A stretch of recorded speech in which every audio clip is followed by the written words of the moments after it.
La música no es tan cara como parece o no es tan cara ahora, el producto físico. Puedes acceder a la música de cualquier manera, habría que valorarla o empezar a considerar la música como un ente cultural que te educa, que te ilustra, que te procura 1000 sensaciones y emociones, que te habla también de la época en la que estás viviendo, ¿no? Los cambios musicales son muy significativos con respecto a lo que vivimos en cada generación, en cada década, y eso habría que contemplarlo como un bien y no como un valor efímero y de quita y pon. Todo el mundo escucha música, todo el mundo, de una manera u otra, escucha, disfruta con un tipo de música, con otro tipo de con lo que sea, pero todo el mundo en algún momento del día está escuchando música o escucha música. El ocio nunca es solamente una forma de ocio, en el sentido en que lo entendemos como si fuera una actividad improductiva. El tiempo de ocio de la gente es el tiempo en que se reciclan las energías del cuerpo y de la mente, que se recicla la posibilidad de usar el pensamiento con un horizonte, es decir, la posibilidad de generar esa ilusión de que tenemos un espíritu que se abre hacia el exterior. Si no hay un ocio regenerador, la sociedad no es creativa y tiende a aceptar el sometimiento. Entonces, que el tiempo del ocio no se convierta en tiempo de esclavitud es muy importante. Posiblemente ahora lo es mucho más que lo que era antes. Antes cuando escuchábamos, y digo escuchábamos porque me incluyo, música, lo hacíamos con el interés de acercarnos a aquella música que nos llegaba, que podía ser novedosa, que podía ser nueva, que podía ser interesante, qué nos decían las letras. Escuchábamos la música para ver qué había detrás de simplemente unos cuantos sonidos, pero ahora la música es solamente como un ruido de fondo, ¿no? Un background. Que dan cuenta de una intensa exploración por la ruta de la canción.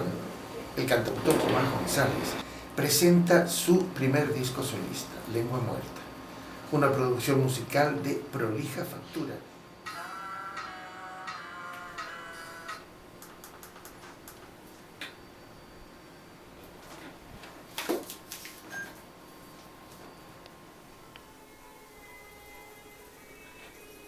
El mundo sigue igual. Una música que sea capaz de entretenernos y encendernos una luz a lo largo de la jornada, sea diurna o nocturna, es algo más que mero entretenimiento. Nos está abriendo, digamos, una puertecita o un hilito que nos comunica con el pasado inmemorial. Y ese hilo es el que permite concebir el porvenir con algo de ilusión, con algo de ganas. Es decir, las formas de entretenimiento tienen que tener esa capacidad de inserción en lo profundo de la vida cotidiana, ¿no? Y entonces adquieren toda su dimensión. Es decir, son formas de entretenimiento, pero a la vez son las formas por las cuales podemos recargar las pilas. Mi generación pues tenía pues el cine, la música, el teatro. Hoy en día pues hay que sumar los videojuegos, hay que sumar el internet. Es decir, que la atención se ha dispersado mucho. Entonces no solo podemos culpar de la crisis de la música a los problemas inherentes a los impuestos, sino que la gente tiene muchas más opciones.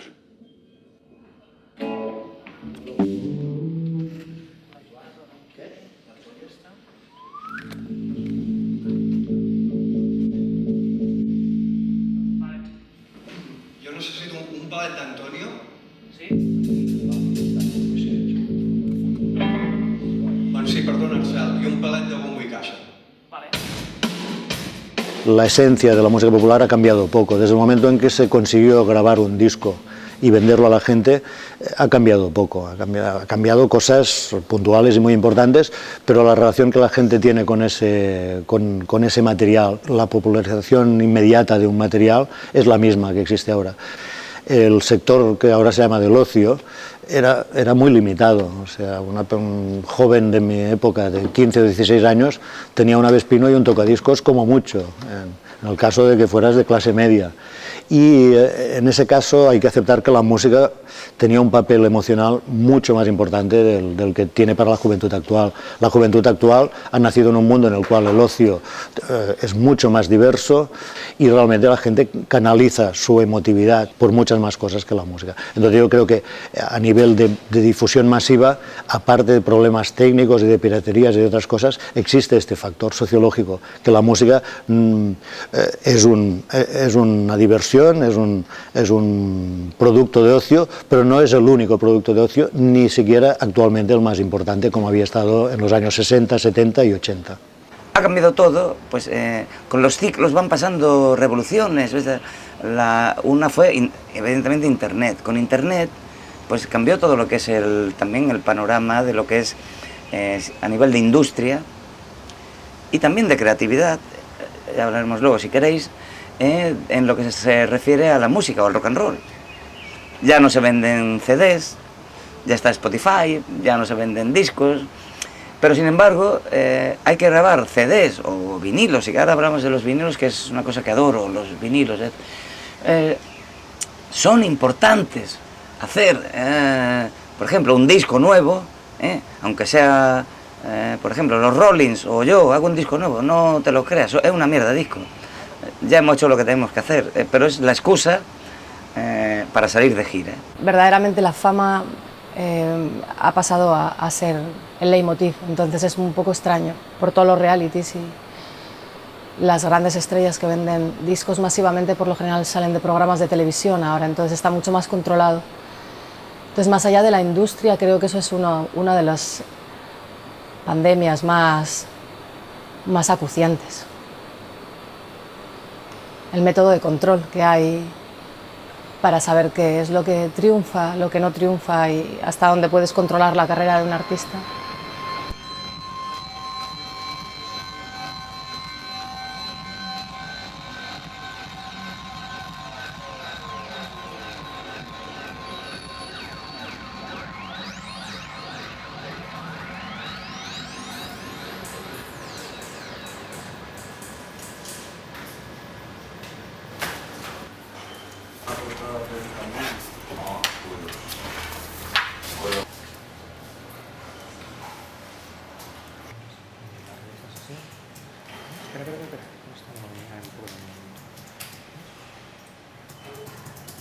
Yo esto es lo que veo que va a ser irrecuperable y la música se va a convertir finalmente en una banda sonora aleatoria de muchos momentos de nuestra vida, pero no va a ser la banda sonora que nos va a definir, va a explicar cosas de nosotros como quizá era antes, ¿no?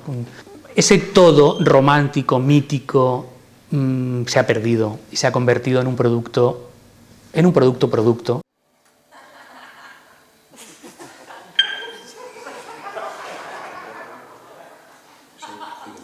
Sí, señor obispo, sí.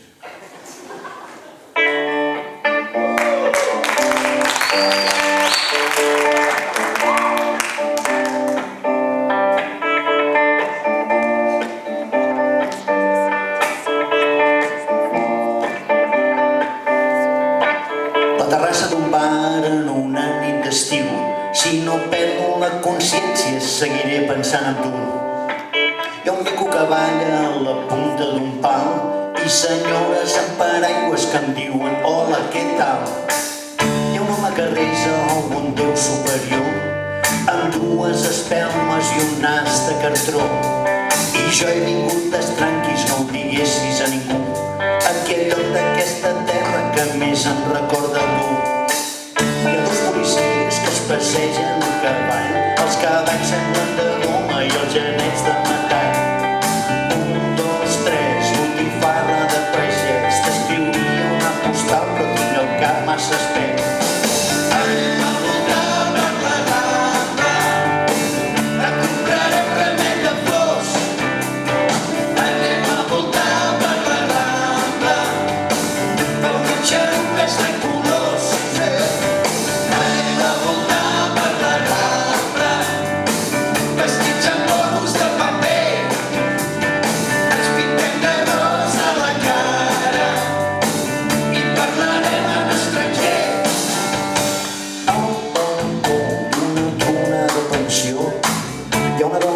passa despentina amb un raspall. Porta una perruca que li cau fent el porró i encara se'n recorda dels tramvies amb cavalls. He vist una retorna amb llumets de tots colors, un color solitari i barallant-se amb un anís. Hi ha dies deliciosos que he de recordar. Poden fins a la rambla, o fer-la de més. Anem a muntar per la rambla, et compraré un ramet de flors. Anem a muntar per la rambla, veurem xarupers de colors. Anem a muntar per la rambla, vestits amb gorros de paper, estic de rosa a la cara i parlarem en estranger. Vamos que...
Si tenemos que ver la relación que ha habido entre la industria discográfica y los músicos, en general, no hablemos de los 10 pop stars, es un mercado de negreros.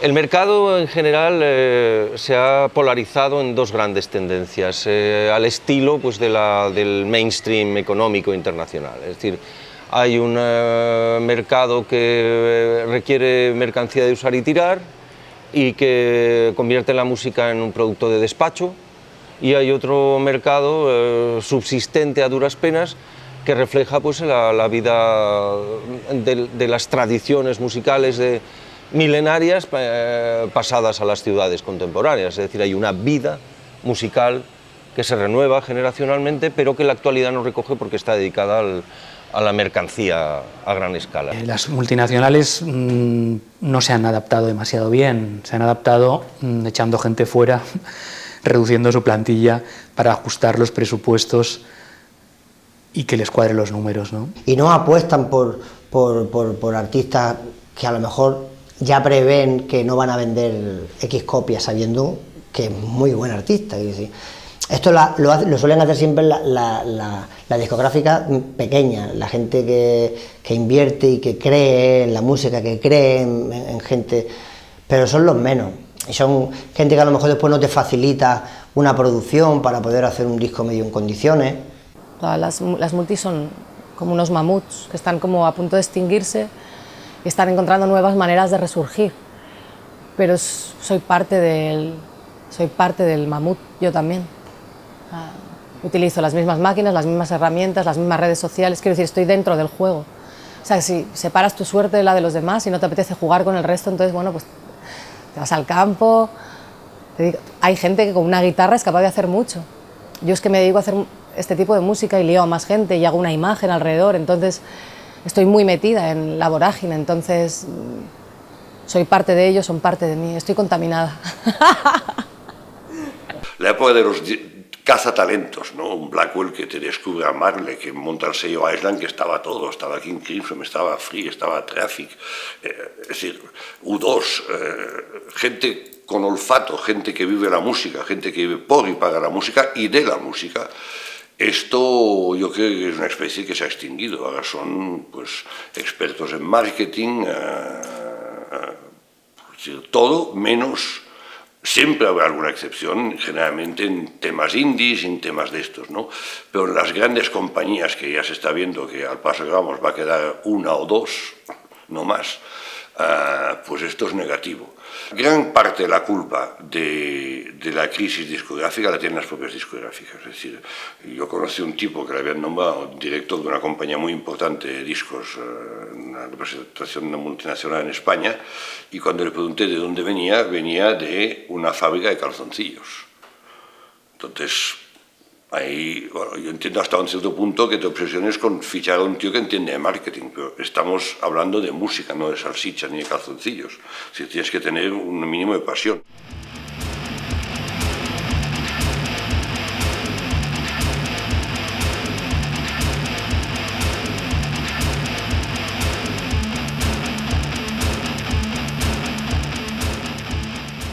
Eran infraestructuras alejadas de la realidad, con gastos injustificados en promoción, en caprichos de artistas, en mil campañas de marketing, muchas de ellas absurdas, una cantinela que es una desde el principio de los tiempos, porque obviamente ya se sabe que el vinilo era un producto mucho más barato. En cuanto salió el CD se triplicó el importe del vinilo, cuando en cuanto a fabricación era un importe incluso menor de lo que costaba el vinilo, y a partir de ahí se creó una especie de bonanza en los años 80 y en los años 90 con la venta de los CDs. Entonces las multinacionales se convirtieron en grandes vendedoras de discos. Cuando llegó el tema de que la gente podía escuchar la música sin pagar, dijeron así, los CDs son muy caros, no voy a pagar por ellos.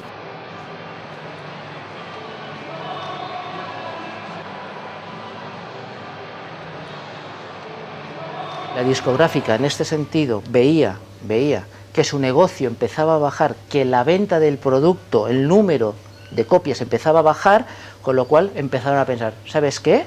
Oye, en lugar de reaccionar, de bajar la música, de sacar campañas, de sacar series económicas, las copias, las pocas copias que venda, las voy a vender más caras. Y quien quiera que lo pague. Ese no es el camino, ese no es el camino. Entonces creo que tiendas y discográficas, yo creo que hemos ido por caminos distintos.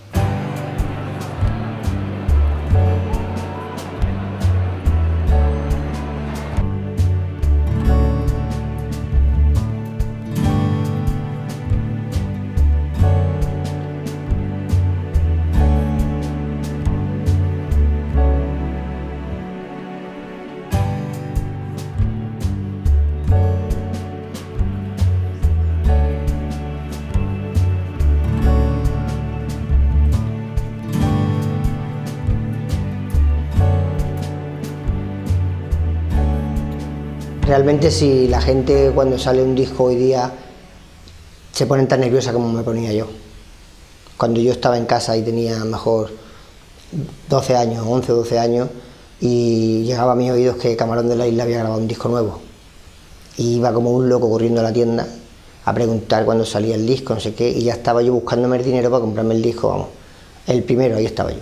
Digamos que se ha perdido el magnetismo, la magia que había antes para acceder a la música, ¿no? Cuando era una cosa romántica que costaba incluso de conseguir. Ibas a las tiendas de discos buscando referencias que te impactasen incluso por una portada, ¿no? Ahora las portadas son cosas prácticamente insignificantes o irrelevantes porque la música no tiene cara, no tiene ni formato físico muchas veces. Cosa que la gente que se descarga música y canciones de las plataformas digitales ha perdido total y absolutamente la dimensión de la obra de arte.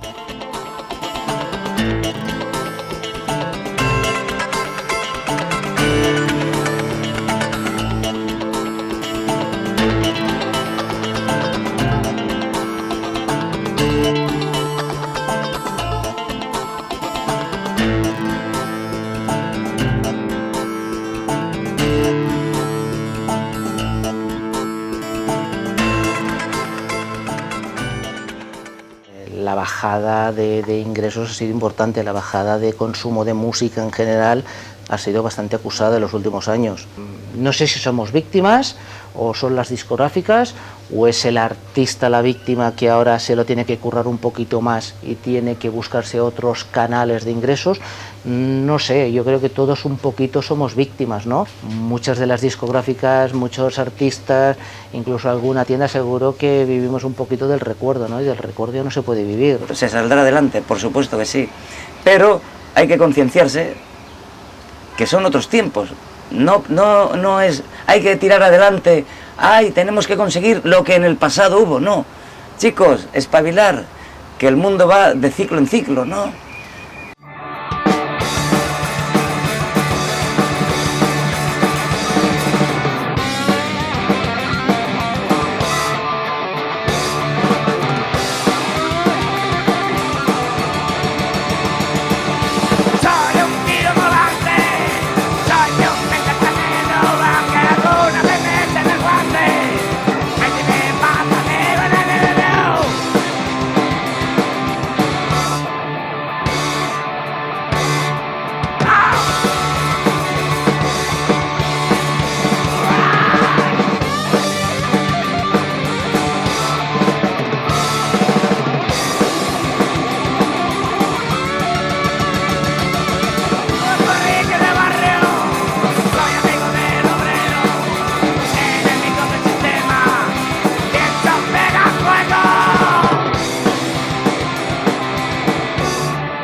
Todavía sostengo esa relación fetichista con el registro fonográfico y con los libros también. Es decir, hay cosas que quiero tener como objetos en mi espacio hogareño, que necesito verlos, saber que están ahí, ponerlos. A lo mejor luego el CD solo lo utilizo una vez comprado para pasármelo al aparato portátil, ¿no? Para mí esas costumbres tienen un cierto carácter ritual. Son como, en cierto sentido, costumbres de gourmet, ¿no? Permiten cierto refinamiento a los hijos de la clase obrera, ¿no?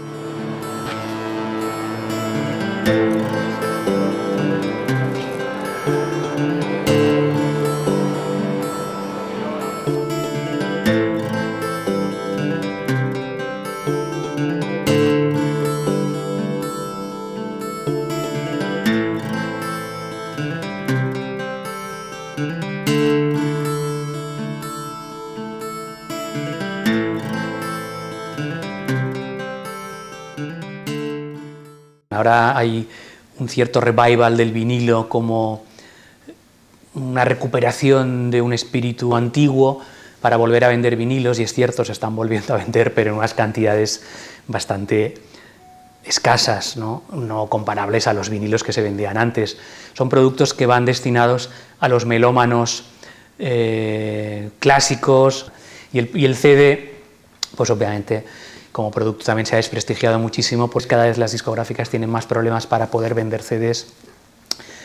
Yo lo veo como un producto, ya digo, en vías de extinción, que probablemente hará unas tiradas muy limitadas de cada una de sus ediciones para esa minoría selecta que seguirá apreciando la música en el soporte físico y que seguirá comprando esos discos, una minoría selecta que cada vez es más mayor en cuanto a edad, pero que probablemente ese comprador no va a tener un relevo. De hecho, ya no lo tiene, y en los próximos años cada vez lo tendrá menos, porque el público joven que se incorpora a la música considera que es un inconveniente tener un soporte físico que ocupa un espacio. Se observa un cierto retorno al vinilo, porque si tú escuchas un vinilo o escuchas un CD, ya no te hablo de un MP3, te hablo de un CD o un vinilo, la diferencia de sonido es abrumadora. Es más, el otro día encontré una persona que ya se ha ido directamente al casete y me grabó un cassette y lo escuché, y es cierto, yo me había olvidado, el cassette sonaba muy bien, mucho mejor que el CD. Pero no es sentarte a escuchar música. Es como aquello que está ahí de fondo y a lo mejor ni lo está haciendo otra cosa. Es diferente.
Francamente, yo me veo incapaz de escuchar un disco con auriculares por mi iPhone. Me parece, no es que no puedo. Es decir, yo necesito la música, necesito sentirla físicamente, con altavoces y fuerte. Me gusta el impacto físico del altavoz, ¿sabes? Aquello que el bajo suena ¡pum! O sea, impacto físico, ¿no? De hecho, hubo una época que los discos te ponían play it loud, ¿no? O sea, tócalo, ponlo fuerte. Hoy en día, si te pones fuerte con auriculares, pues de aquí 3 años estás más sordo que una tapia, ¿no? Que esto va a pasar también.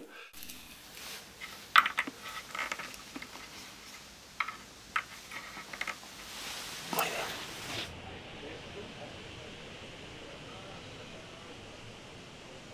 Y yo diría que te puedo vender un amplificador y un CD y unos cables por teléfono, pero un altavoz no, tendrías que venir y escucharlo y escoger el que más te gusta a ti. Es más personal. Esto es lo mismo que, no sé, si hablamos de un espectáculo de fútbol en directo, se ve peor que por televisión, seguro, pero la emoción del espectáculo en directo, eso no lo quita nadie. Entonces, en muchos equipos que suenan quizá mejor, porque usted está en su casa, en el centro, en platea, delante del equipo, sin que nadie le moleste, nadie que tose, y oyendo la música a un nivel verdaderamente altísimo. Falta el toque de emoción de la música en directo, y a veces, depende de la electrónica, puede ser un sonido un poco frío.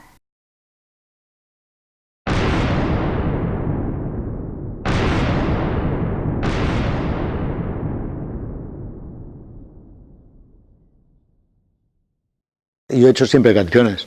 Si hubiera nacido en el Renacimiento, pues hubiera tenido que cantar mis canciones por los pueblos con un burro y he nacido en una época pues, en la que han existido diferentes soportes y me he ido adaptando, obviamente, como no podía ser de otra manera, a los soportes que han existido. Si un día tengo que grabar mis canciones en supositorio, también lo haré, o sea que el hecho de componer la canción continúa siendo el mismo en el Renacimiento que ahora y que en el futuro. El soporte solamente es una forma de dar a conocer el trabajo de un músico, ponerlo al alcance de la gente que lo quiera tener y escucharlo en su casa. Porque antes de los discos la gente tenía que ir forzosamente a los conciertos a escuchar música. Es decir, para mí el soporte real, es decir, es el aprendizaje a lo largo de milenios de las formas rítmicas, melódicas, de las relaciones de armonía, el aprendizaje de las palabras, el lenguaje, la herencia del lenguaje, la herencia muy importante que casi nunca tenemos en cuenta de la fabricación de instrumentos, y la lutería hay que situarla para aclarar qué nos ocurre en el campo del entretenimiento contemporáneo. Hay que considerar la lutería en el mismo nivel que la lingüística, que la herencia del lenguaje, que la filología o que la musicología, o que la herencia de las formas propias del canto o de la música instrumental. Es decir, para mí el soporte es ese, son las formas que se han fraguado a lo largo de milenios y que ni siquiera las nuevas tecnologías pueden desplazar.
¡Anda!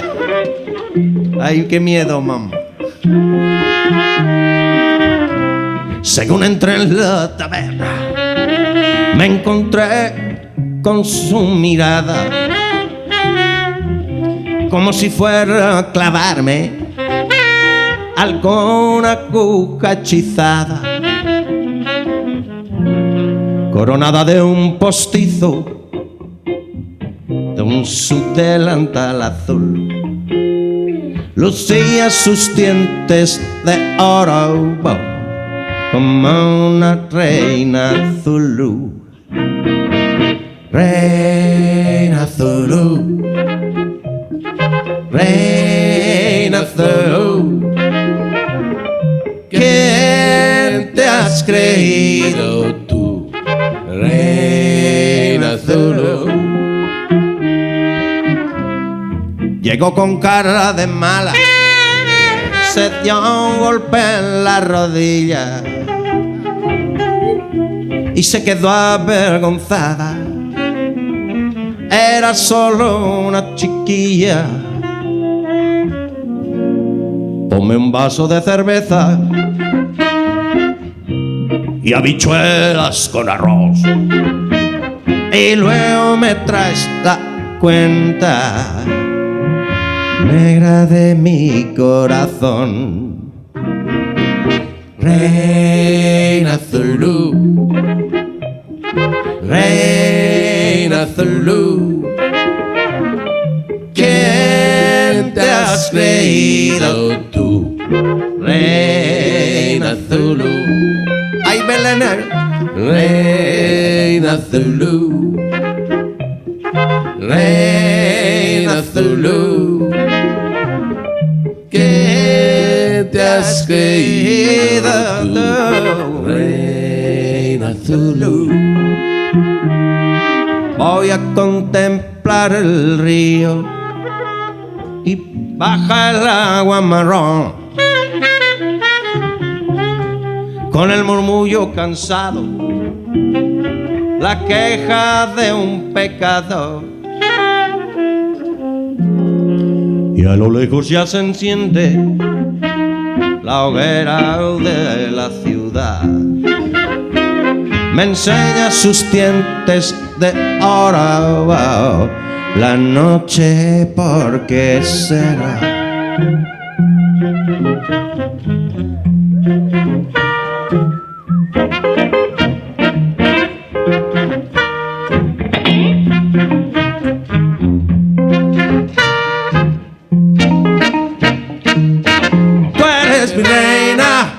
Tú eres mi reina Zulu, tú eres mi reina, tú eres mi reina Zulu, tú eres mi reina, tú eres mi reina Zulu, tú eres mi reina.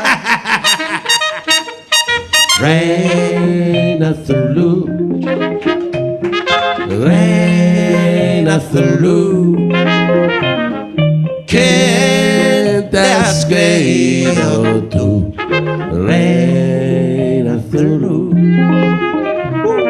reina Zulu, reina Zulu, ¿quién te has creído tú? Pero que reina Zulu.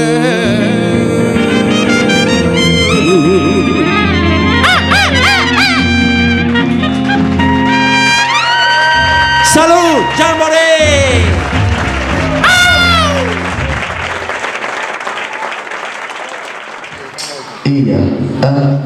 ¿Sabes que se me volvió? Pirateo y me piratean. A saco.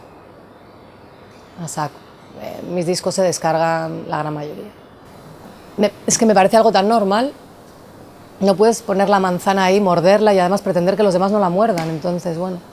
Pues la piratería ha existido siempre, ahora ya existe, ya cuando teníamos los cassettes, quiero decir, yo cogía un disco y me lo grababa en un cassette, yo, quiero decir, porque no me lo podía comprar.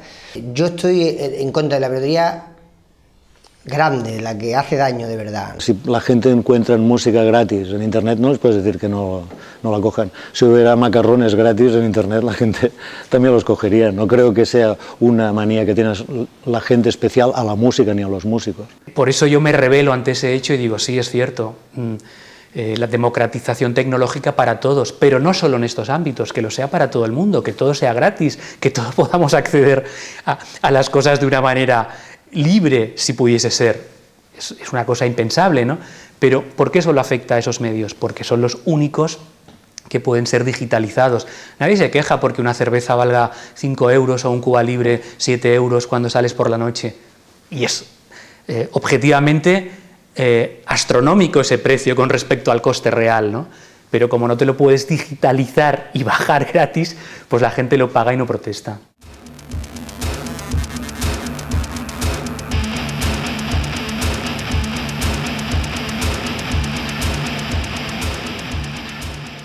Cuando salió Napster, el tema de intercambio de archivos, las compañías, en vez de ver si se podía de alguna manera pactar, rentabilizar, aprovechar el sistema, fueron a por Napster, desapareció Napster y ¿qué pasó? Que explotaron cantidades de webs piratas, con lo cual fue una acción por parte de las discográficas completamente ciega, absurda y estúpida. Napster era mucho antes de lo de ahora, y en aquel momento aún estaban a tiempo de alguna manera de pactar. Lo que pasa, como siempre habían tenido aquella posición de privilegio de yo tengo el disco, yo mando y ordeno, pues se negaron a negociar y así les fue.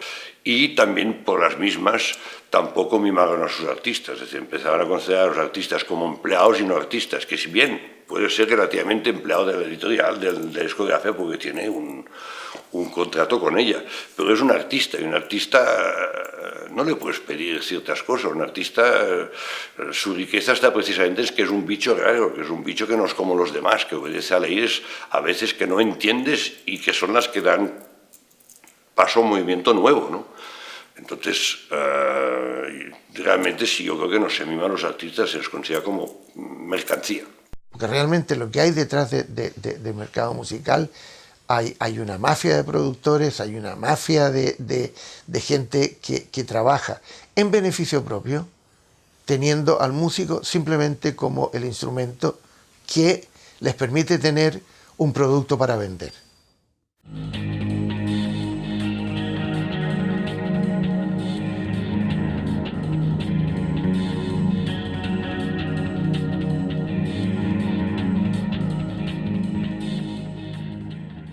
Yo entiendo que la gente que no tiene recursos y quiere escuchar música, pues para conocer cosas tenga que piratearlo, ¿no?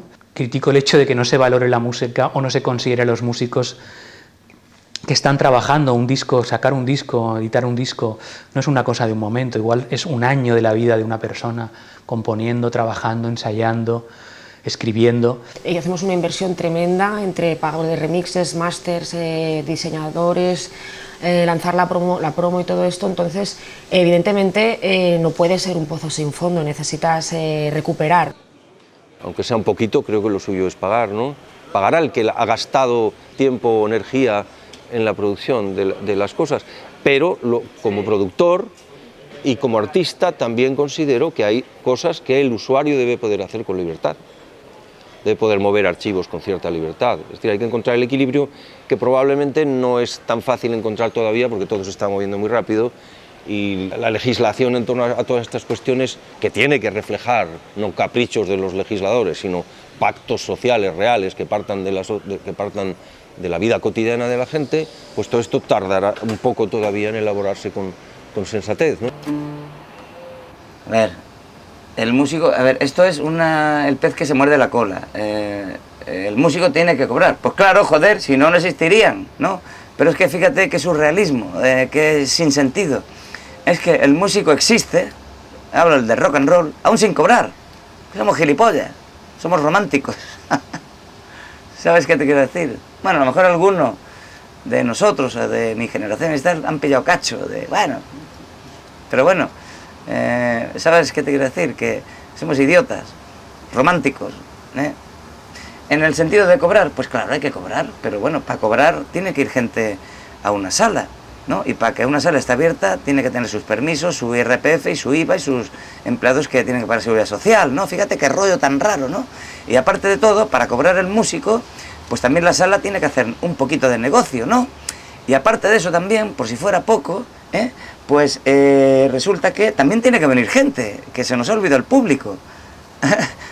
Que tiene que pagar una entrada. Pero es que no tienen ni un puto duro. Con lo cual las salas también lo están pasando, están muy arruinadas. Cambio de ciclo, chicos, cambio de ciclo.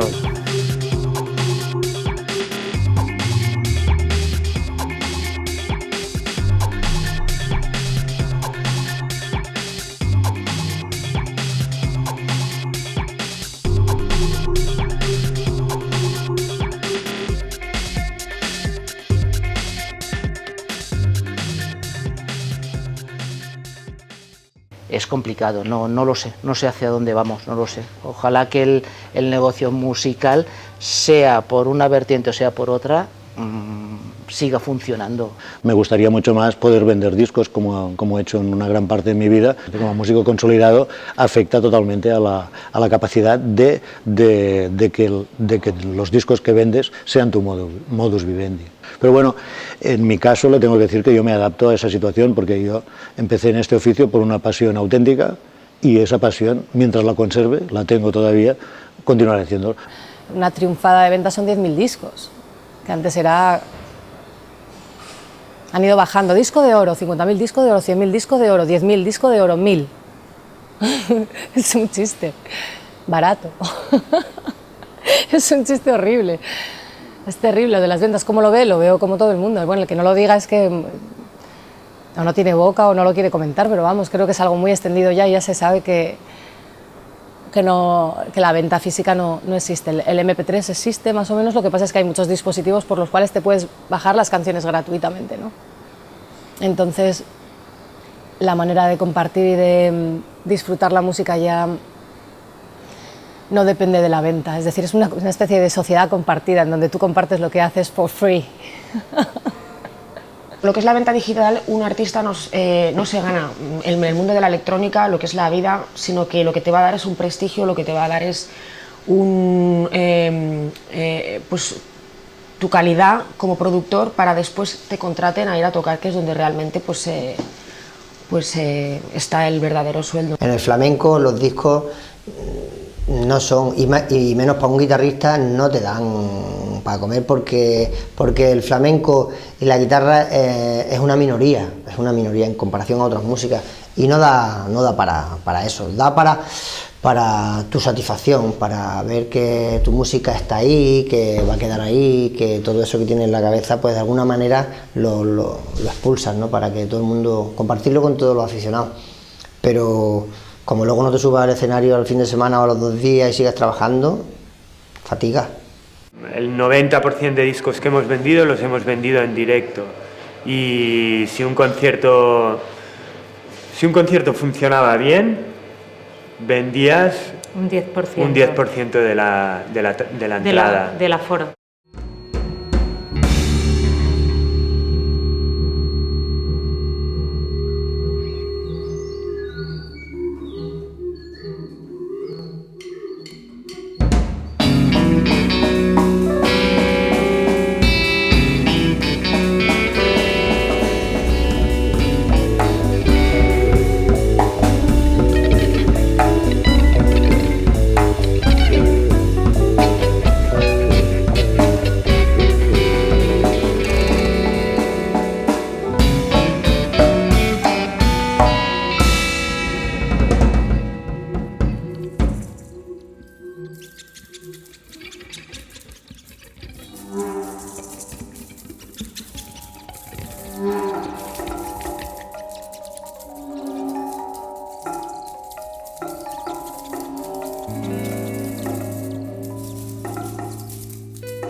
hay tal cantidad de novedades de producto cada día, que no te da tiempo a escucharlo todo, no puedes comprarlo todo. Puede haber un beneficiado que sea el público, pero también el pobre público tiene que aguantar cada tostón, aunque sea gratis. O sea, yo creo que empieza a darse una situación que hay música que te tendrían que pagar para escucharla. Pero la mayoría escuchan sin tener ni idea de lo que escuchan, ¿no? Pues esto sería un poco poder elegir, poder llegar a tener una edad y ser adulto y poder decir, esto no, porque es que esto no, esto sí, y aquello, y lo otro. Y con eso nos quitaríamos mucha morralla que hay en la música hoy día, mucho músico de una tarde, de hoy cualquiera graba un disco, cualquiera sale y lo pones en la radio y sale cualquiera cantando, sin tener ni idea. Yo observo una dificultad en consolidar grupos nuevos, es decir, en gran parte la culpa creo que es de que antes las discográficas mimaban al artista, no lo lanzaban a la carretera solo con un single o con un LP, sino que el artista se fogueaba en clubs, y entonces cuando salía realmente estaba fogueado, estaba preparado y tenía como mínimo más de un LP o 2 LPs, ¿no? Hoy en día es todo muy rápido, alguien se cuelga un disco, tiene éxito el single y se lanzan a la carretera, pero claro, si antes, y parece que estoy obsesionado con el pasado, pero es que creo que es así, hubo una época que en un LP si habían 10 canciones, 8 eran imprescindibles. Cada uno es libre de hacer lo que quiera. Sí es cierto que la masificación ha hecho que se tenga que filtrar de alguna manera esto y hay cada vez más requerimientos para tú estar arriba. Me explico, necesitas ser muy bueno en todo, en la producción, estar en un super sello, tener un marketing increíble, por supuesto ser un buen DJ, etcétera, etcétera, etcétera.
Antes había un filtro importante para poder editar un disco. Estaba una R, un productor, un ingeniero de sonido, había músicos de sesión que ayudaban en cierta manera a favorecer que aquel producto fuese un producto muy bien acabado y mucho más rico. Ahora es mucho más fácil acceder a la música y no tienes tantos impedimentos como antes o tantas barreras que podían frenar una carrera, digamos, no considerada por otras personas que eran las que tenían que influenciar o favorecer que tú pudieses acabar grabando un disco. Y entonces desde ese punto de vista es muy positivo, obviamente, pero después no hay una carrera profesional detrás porque no se dan las circunstancias para que esos artistas indies puedan vivir musicalmente de eso. Yo creo que ahora se hace más como un hobby. Tú tienes tu trabajo, si lo tienes suerte de tenerlo, y después en tus ratos libres te dedicas a grabar música con tus amigos y a lanzarla en la red. Pero eso no te garantiza que puedas luego tener una trayectoria profesional en la música. Podemos dedicarnos, los hijos de la clase obrera, al arte por el arte, siempre y cuando obtengamos un medio de supervivencia complementario. A veces, y tengo muchos amigos que lo hacen, la dedicación musical se complementa con otros oficios, no queda más remedio. Hay grandes funcionarios que están en la cima de la literatura universal, ¿no? Sobre todo a lo largo del siglo XX, es decir, tenemos el ejemplo de Kafka, tenemos el ejemplo de Pessoa, tenemos el ejemplo de Juan Rulfo en México, es decir, funcionarios que han llegado al tope de la vanguardia creadora en literatura. Es decir, el tiempo del arte es más elástico que el tiempo de trabajo, el tiempo asalariado, ¿no? Entonces, a veces con menos horas al día puedes llegar a concretar más, a producir mejor, movido por la necesidad. Muchas veces cuando disfrutamos, digamos, de una dedicación completa y de todo el tiempo para dedicarnos a la producción artística, pues muchas veces se pierde buena parte, un porcentaje elevado de ese tiempo disponible, se pierden tanteos que no son necesarios a veces, ¿no?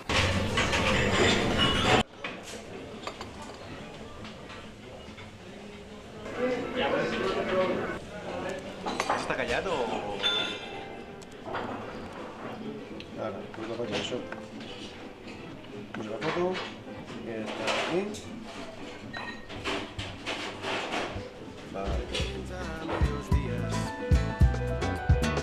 Una cançó que es va oblidar, la que mai vaig composar. Una guitarra, barret i platja. Ballant junts vam trobar el moment per deixar de ser innocents, coses que enyoro que ara no seran com els petons que ens van fer.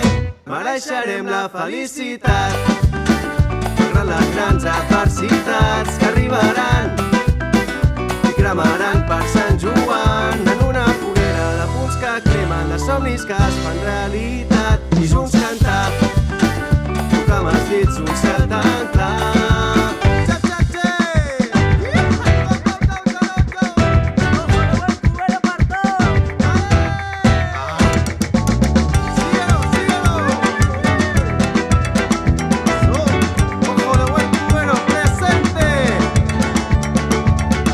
Mereixerem la felicitat, malgrat les grans adversitats que arribaran i cremaran per Sant Joan en una foguera de punts que cremen, de somnis que es fan realitat i junts cantar.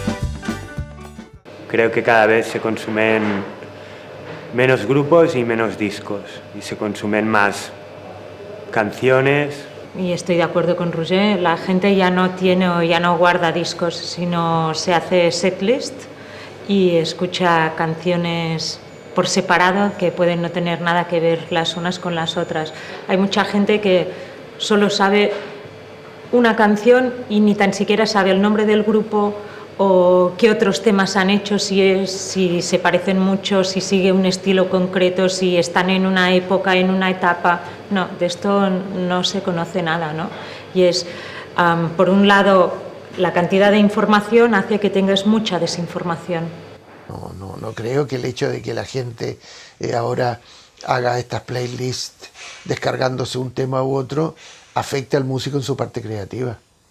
Pero en cierto modo la gente tiene razón, porque si tú coges un disco cualquiera, verás que hay muchas canciones que seguramente tú no escucharías jamás. Por ejemplo, yo mismo me compraba un cuatriple, me iba a mis tiendas de discos, me hacía mis rutas por un track.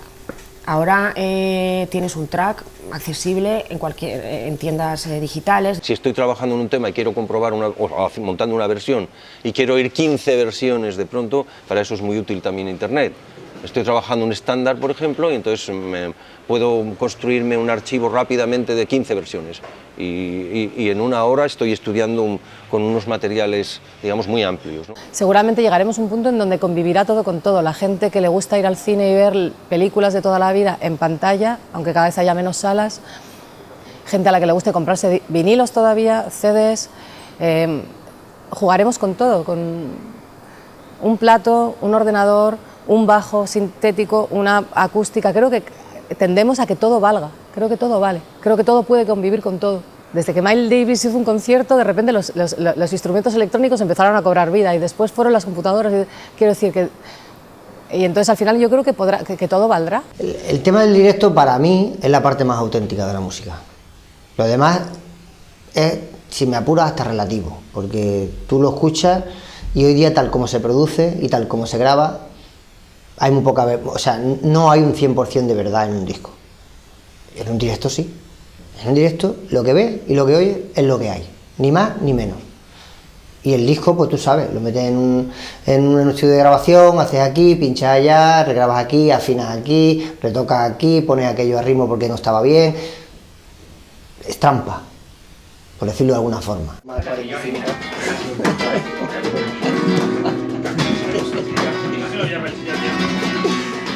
Vamos allá. ¡Ey!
Valito. Hey.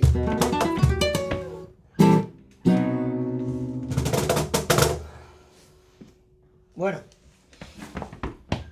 por ahí la cosa. Creo que la frase esta de que el músico tiene que ganarse la vida en el directo se ha empezado a decir cuando las discográficas han empezado a querer coger parte de los directos de los músicos, que hay discos fantásticos que no han podido salir al directo y que se han vendido muy bien, y tíos que están en casa y que nadie sabe qué cara tienen, ¿no? El músico, pues lo que le vaya bien, se tiene que ganar la vida, hombre, esperemos, ¿no?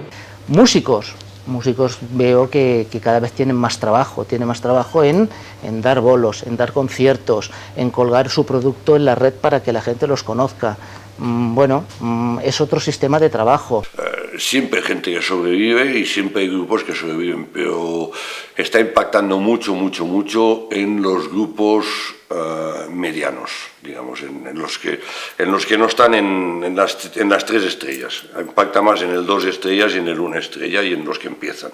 Los que empiezan lo tienen, yo diría que dramático. Los promotores de los conciertos se aprovechan de eso para bajar los cachés, porque se dice, y tú sí, de todas maneras vas a vender discos en los conciertos.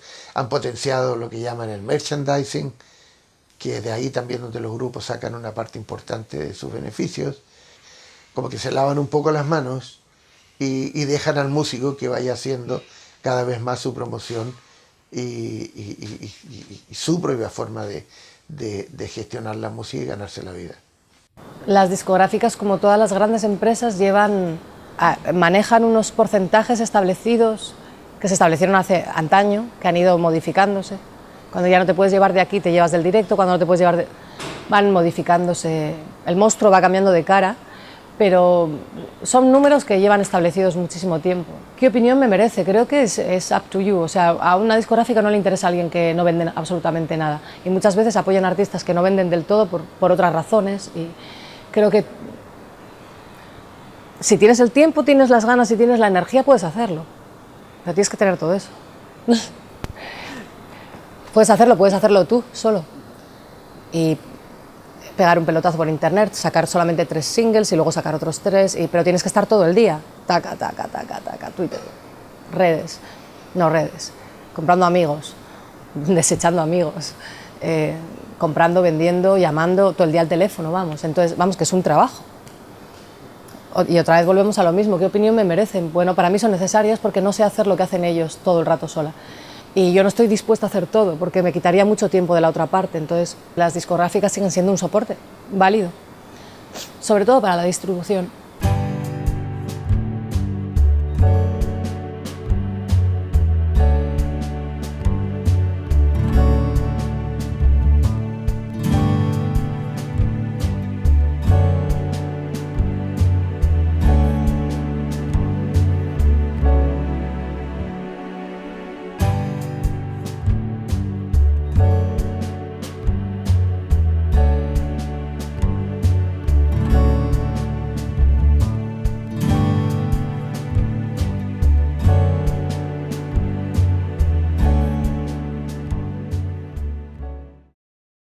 Realmente el mercado musical en España fue una especie de avanzadilla precursora de la burbuja inmobiliaria, es decir, hubo burbuja del entertainment en España antes incluso que la burbuja inmobiliaria. Entonces el problema es que los intermediarios y los concejales que querían mover grandísimos presupuestos solo se han dedicado a mover grupos fantasma creados por las discográficas para obtenerse porcentajes elevadísimos. Entonces, los que no estábamos en un caché especulador, digamos, pues hemos padecido también de una cierta marginación en relación con grupos noveles que se dedicaban a hacer caja directamente. Y luego, pues indudablemente eso lo que ha producido es la ruina de todo el circuito de la contratación, que en España depende en la mayor parte de las comunidades, o en todas las comunidades, depende fundamentalmente de los ayuntamientos. Los ayuntamientos, por esa burbuja de la contratación del directo, pues están todos completamente endeudados, han gastado muchísimo dinero en gente que cobraba 80, 100 y 120.000 euros por concierto, gente que acababa de salir y ya estaba en esos cachés. Entonces, bueno, y entonces esa deuda tardará, como el resto de las deudas que nos están colocando encima, el rescate bancario, etcétera, tardaremos 20 años en recuperarla. Es decir, entonces, bueno, hay que tratar de vivir del directo, es decir, el músico ya no puede vivir solo del directo tampoco. Todo el mundo está tocando a la vez, así que te las ingenias para reducir personal, adaptarte un poco, ir con banda, a no ser que seas una banda consolidada, que está una de las 2, 3 bandas que funcionan, es inviable ahora mismo. Es muy, muy complicado, a no ser que no tengan problemas y no les importe estar 6, 7, 8, 5 en el escenario. Pero si tienes que girar con 5 personas, batería incluida, exige una serie de cosas que no te puedes permitir, que es muy complicado permitirse. Entonces, reduciendo, hasta ir con una maletita. Cada vez lo tienes que demostrar más solo, más expuesto. Entonces, de alguna manera, creo que el retroceso hace que volvamos a un punto de inflexión, casi como del pasado, en donde el que tenga que defenderlo y sepa defenderlo con muy poco es el que puede, y el que pueda defenderlo con mucho también puede. Está el que se sabe manejar abajo y el que se sabe manejar arriba, todo lo demás, ¿no? Como en todo, más o menos, ¿no? El músico que se dedica a la música popular no desaparecerá nunca, porque siempre habrá alguien suficientemente enamorado, suficientemente borracho, suficientemente drogado, como para componer una canción e intentar tocarla a las personas al prójimo, a las personas que lo rodean, y esas personas siempre conseguirán tocarlo, porque lo consiguieron hasta en la Edad Media y en la Baja Edad Media.